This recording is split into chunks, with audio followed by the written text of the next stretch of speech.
देवता आए अमृत का कलश लेकर के, इसके बदले में कथा सुना दो। नहीं सुनाई।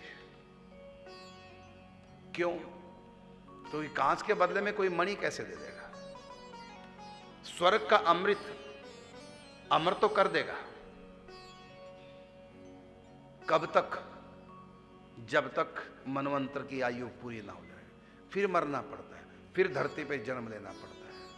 वो अमर निश्चित काल के लिए अमर करता है अमृत स्वर्ग का, एक मनवंतर तक बस, फिर दुनिया में आना पड़ेगा।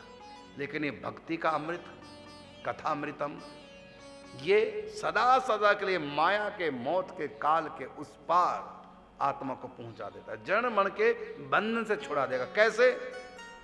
भागवत कथा सुनोगे, भगवान से प्रीति करोगे, भगवान से प्रीति करोगे तो भगवान को पाने के लिए फिर भक्ति पूजा पाठ सब करोगे और अंत में माया के काल के उस पार पहुंचा देगा भगवान। लेकिन स्वर्ग का अमृत हमको स्वर्ग के भोग देगा, हमको भोगी बनाएगा, योगी नहीं। और भागवत कथा हमें योगी बनाएगी, फिर संयोगी बनाएगी। इसलिए देवताओं को लौटा दे, जाओ ले जाओ अपना अमृत। ब्रह्मा जी ने जब देखा कि राजा परीक्षित केवल 7 दिन में कथा सुन करके मुक्ति को प्राप्त हो गए, ब्रह्मलोक में गए, अपने विवेक के तराजू पर समस्त साधनों को तोला तो एक पलड़े पर समस्त साधनों और एक पलड़े पर भागवत कथा श्रवण का फल।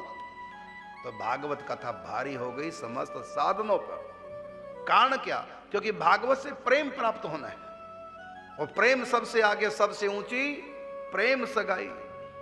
सब साधनों का सिरमौर है प्रेम। देखिए रामायण कहती है, जेते साधन वेद बखानी और सब कर फल हरि भक्ति भवानी।